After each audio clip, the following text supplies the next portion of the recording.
8 years ago today, August 4th, 2017, my wife came home at 2:30 in the morning and told me that she had made out with her coworker. And in that moment, I was completely devastated. I thought that my life was over, but it ended up being the best thing that ever happened to me. So in this video, I want to go over some of the things that I've learned over the last 8 years that I wish I would have known then. When it first happened, for the first few weeks after she had told me what was going on, I could not focus on anything. I had to go to work the very next day, and consistently for the next 2-3 weeks, I couldn't eat lunch. I couldn't focus on my work. I would sit at my desk looking at photos of us together, watching YouTube videos, or listening to songs that were sad and kind of reminded me of her.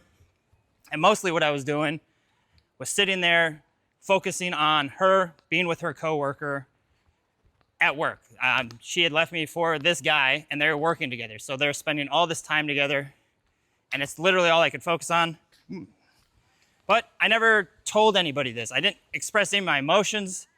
I wanted to act like everything was fine. I didn't want people at work to know. I didn't want to express any anger towards my then wife at the time, because I thought if I showed anger or any sort of jealousy or resentment, that she would never want to come back. My ultimate goal at that time was just to get her back by any means. Listening to sad songs, maybe she'll see how sad I am. She'll remember the good times we had, writing letters about how good everything was. But I never actually expressed the anger I felt, the jealousy, the rejection. I always grew up, being told that as a man, you're really not supposed to express your emotions. I'm really not an emotional person now. The way that I do it, though, the thing that I learned was that if you're not expressing these emotions, they're still there.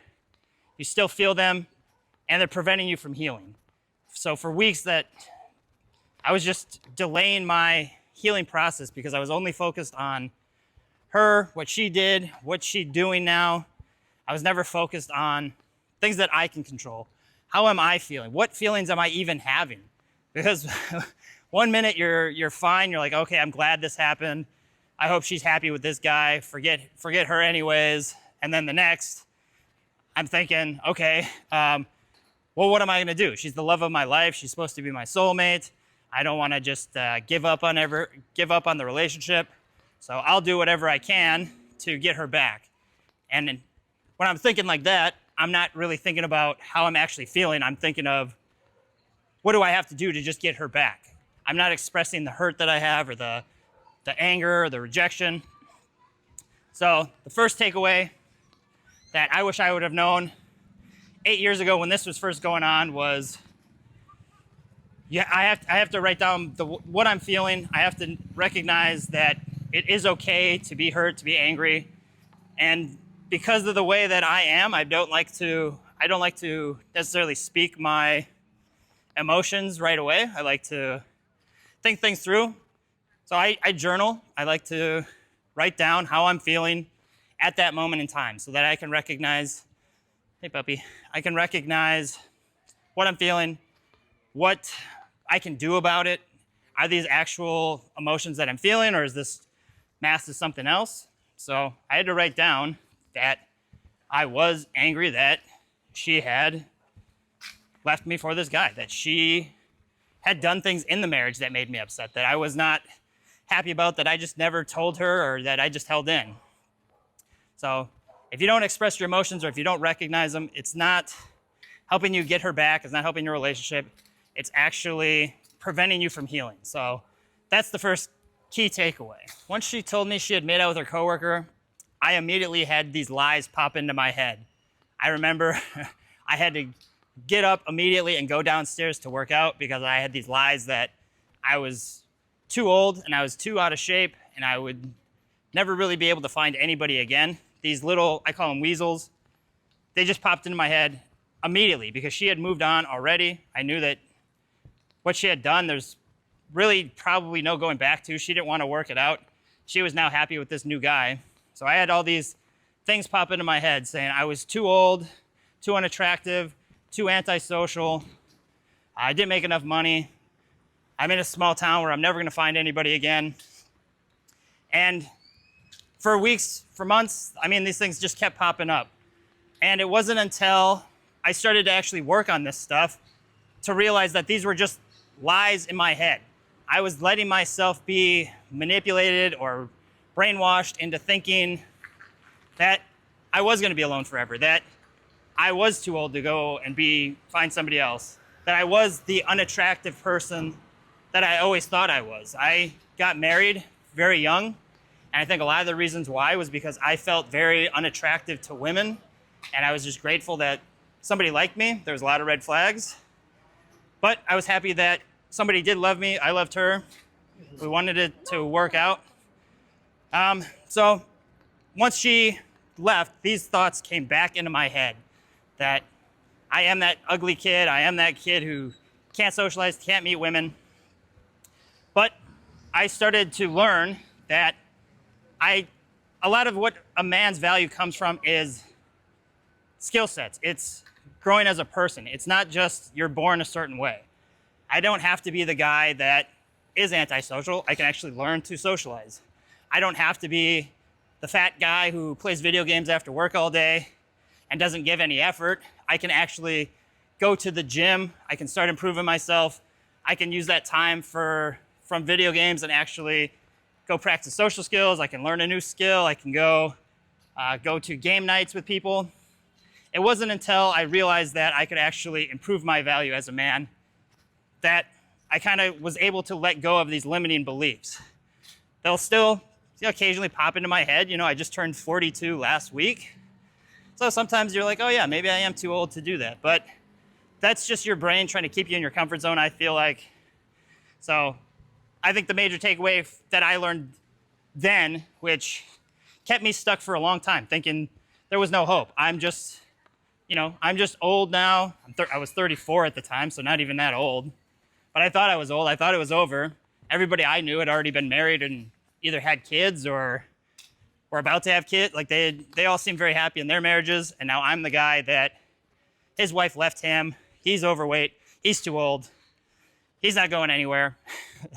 So once the major takeaway is that you are not too old, you're not too overweight, you're not too anything. There's steps you can take right now that if you took them, your life would start to improve and be better. And if you stay consistent with it, you can become a totally different person.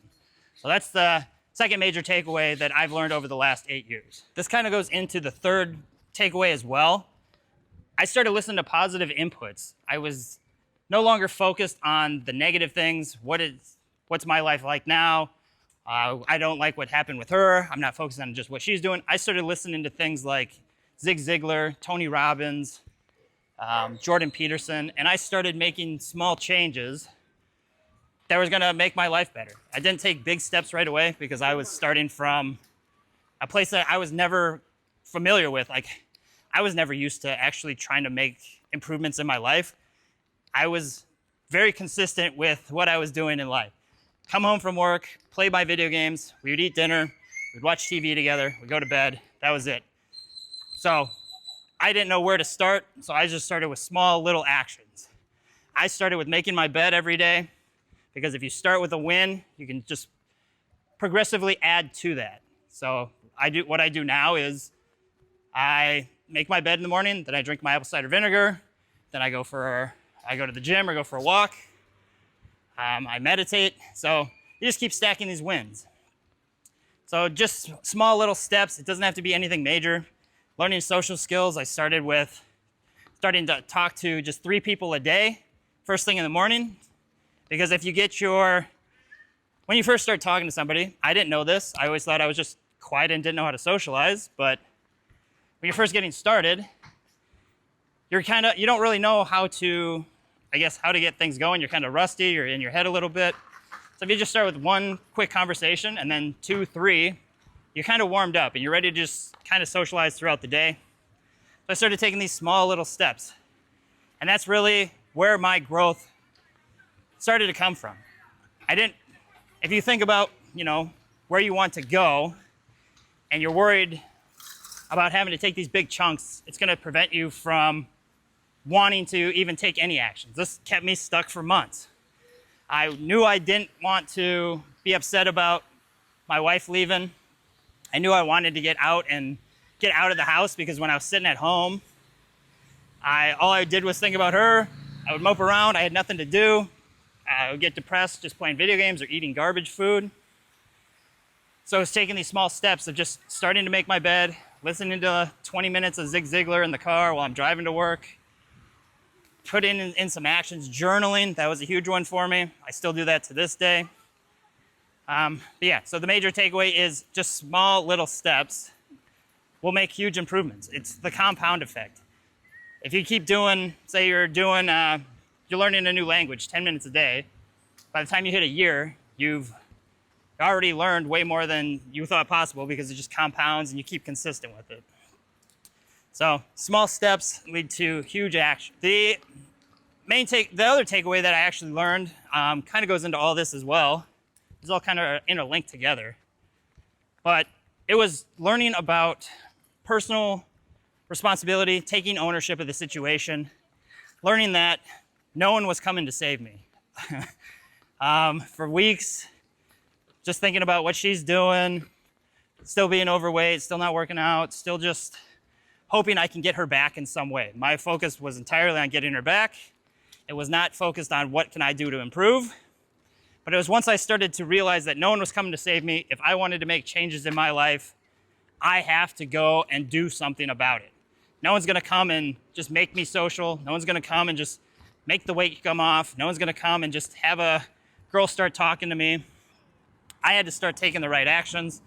That's where, making the bed comes in, going out and practicing social skills, realizing that you can change. So these are the things that really just opened my eyes up to everything.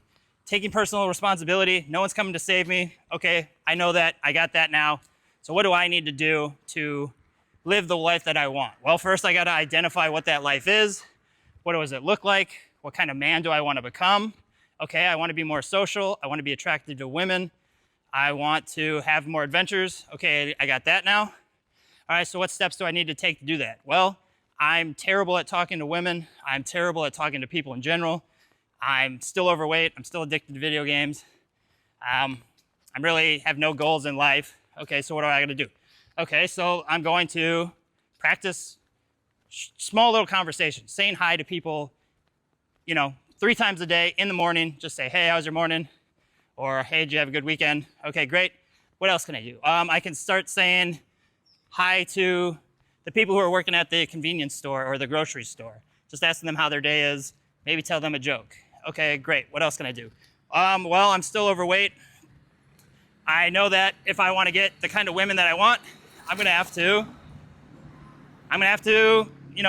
get in better shape. So I went to start going to the gym. Started to try new foods that were healthier instead of eating the processed stuff that I was eating. So personal responsibility, taking ownership was really what I guess changed my life in general, because then I started to realize, okay, great, I have to do all these things. I have to take these small steps. I have to be able to express my emotions. As part of that as well, taking ownership that, I do have emotions, I do have feelings. Holding them in is not gonna help me in any way. It's just gonna actually retard my healing process. I don't know if I can say that word, but it fits, right? Hold on, this car's messing me up. So that's the fourth thing. Personal responsibility, ownership, probably should have been the number one thing. And then recently I learned also that, I don't think I've mentioned this yet, but I was staying with Isabella for a few weeks, and she had gone to a late night rave by herself. And she came back at 5:30 in the morning, and I thought I had completely healed from the divorce. I don't really think about her. I don't think about the situation. I'm very happy with everything that worked out. Like I said, divorce did save my life. I would never have become the man that I am now. I still would have been an average husband if we were married, and if not, and I didn't, well, yeah, I guess we would have been married because the divorce saved my life. But I was on no track of ever improving myself. We would fight, and then I'd do a little better for a little bit, but never any life-changing stuff. So I thought, I had gone and recovered from all of this stuff. But when she had gone out to the rave and then came back at 5:30 in the morning, when she left, all I could think about was really the situation with my then wife. I didn't really have too much experience with my other relationships where I was actually living with somebody and then they would go out and then they would come back home, because that's what happened. Like, that is the exact same situation that happened. So I still have some, I don't know, trauma, PTSD, or trust issues. I don't know, but it kind of made me realize that there is still stuff that I have to work through. It doesn't mean that I'm not over it. To me, what it means to be over the divorce is that you can look back on it. There's no hard feelings. There's no resentments. I wish her the best. I'm not angry or upset. I actually think the divorce saved my life. But there's still some things I have to work on. So the fifth lesson, the fifth takeaway is you're still always improving. Just because you're in a better spot now, that doesn't mean that there's not things you can work on. I can still work on being a better communicator. I could have been more forward and saying how I felt about the situation instead of just holding stuff in. So, fifth lesson, you know, it is still a learning experience. You'll have days where maybe something pops up that kind of reminds you of the divorce, and you can use that as a learning lesson. You can learn that as a tool, and, you know, just learn from it and grow. Those are some of the biggest lessons I've learned over the last 8 years. It's been quite the journey. I'm very grateful for everything that did happen. I'm grateful for the marriage that we did have, the time that we spent together. Grateful for the life that I've been living now ever since the divorce. I've grown into a man that I never actually could envision when I was married. I didn't have any drive, any purpose, didn't have any desire to go and travel to improve myself in any way. I honestly didn't think I could improve myself. So it's been pretty wild 8 years. I'm very, very happy with what has happened. I know if you guys are going through this situation, it can be tough. You might not feel like, you know, you can envision what it's like without your wife. For a lot of us, we thought this was our soulmate. We thought this was the woman we were meant to be with. Yes, there were problems, but we romanticized it. We thought that we were being good husbands. We knew that we wanted to take care of them. So I hope you know that it is possible to move forward after this. If you guys have any questions, anything that you need to know, if you want some help, pretty loud. If you guys want help moving forward after the divorce, I have a few spots open. So you guys can book a call, connect with me. We'll see what we can do to get you moving forward, because divorce can be one of those things where you can stay stuck way longer than you need to. It's hard to get out of that trap when, you know, when you're just, your mind will play a trick on you. You'll think you're fine one minute, then the next you're off, and you can't stop thinking about her, or I don't know. Yeah, I'll leave it there. I'm off to the sauna now, and then I'm gonna work with my buddy Rowan. He's gonna help me come up with some scripting stuff, gonna come up with some more videos. I'm gonna post another video from my other channel if you guys have seen that at all. That's more just of a daily vlog. I can link that in the description. Yeah, I think that's it for today. I hope you guys have a wonderful week. I'll keep posting some more videos. We'll see you next time.